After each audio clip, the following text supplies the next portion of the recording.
Well, the service is both a commemoration of those who have given their lives for the State of Israel, but also a celebration of just how far Israel has come in its 66 years. And having recently visited the Knesset and seen the Prime Minister of the UK and the Prime Minister of Israel, to see Israel thriving as a democracy in a troubled region is a testament to what people have given their lives for. And it is truly an amazing celebration and a commemoration tonight, and I'm just delighted to be able to come here and share with my constituents their commemoration of those who perished, and also a commemoration of the journey that Israel has been on and is still on. That's what the next 66 years will bring. I'm hoping we will see peace, and I'm hoping we will see the two-state solution. That will take a lot of bravery from all concerned, but as we know, Israel has not been afraid to take brave steps for peace in the past, and I hope that it will continue to do so, and we will see a flourishing state of Israel as we go forward in the future. Who do you think is to blame for the breakup of the peace talks? Well, it's very difficult from the outside to know exactly what's gone on, so I'm not quite sure where to apportion all the blame, but I have to say that it's entirely understandable that Israel would not wish to sit around a table with a political party like Hamas, who wishes to see Israel wiped from the face of the earth and refuses to recognise Israel. So from that point of view, it's entirely understandable that the government of Israel chooses to break off negotiations until the Palestinian Authority resolves the conflict within itself and sorts out that it will continue to work with Israel for peace and recognise Israel as a Jewish state.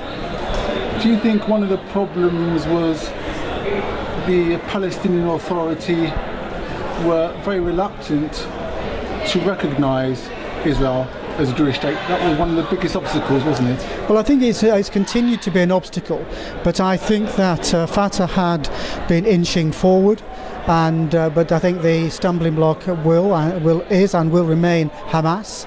I think it is internal politics between the two parties as to why they have joined forces again. But of course, unless Hamas is willing to change its stance, then the peace process and the two-state solution seem further away than ever. Do you think Israel could be and is an inspiration to the Palestinian Authority and to the Palestinian people? See how Israel has built up desert lands over the last 66 years. Do you think Israel is an inspiration for the Palestinian people? I think that Israel can be an inspiration for many countries, not just the Palestinian Authority, in terms of building a vibrant democracy and a thriving economy on a country with no natural resources apart from its people is a true testament to what can be done. And we look at the problems, the economic problems facing the Palestinian Authority, and they just need to look over the border to Israel to see what can be done. And so yes, I hope it is an example as to what the Palestinian Authority could achieve. And I understand also the British government are looking at their funding to the Palestinian Authority, as some of the funds are going on to inciting hatred on Palestinian television. Well, certainly I and colleagues have raised this issue on numerous occasions.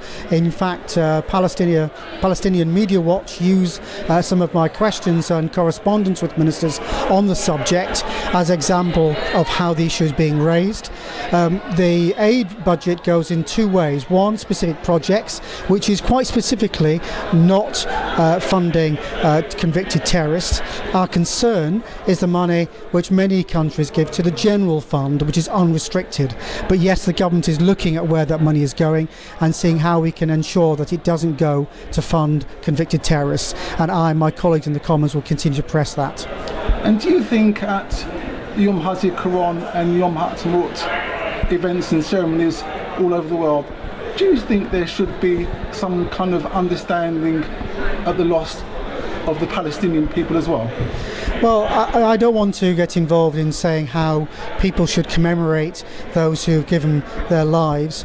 That's for those people and for Israel to determine what is the best route forward. It's always difficult for outsiders to give advice to other peoples, and so I will not comment on that one. Okay, and just finally, just appreciate the interview. Just finally, a message to your constituents on Israel's Independence Day? Well, it's Happy Birthday is a celebration of the 66 years Israel's been in existence, and for all the difficulties Israel faces, it continues to be a beacon of democracy in a troubled region. And I say to many of my colleagues who are critical of Israel that there are many countries surrounding Israel that could only wish to achieve what Israel has achieved in its 66 years. Okay, I do appreciate it. Thank you very much indeed. Okay.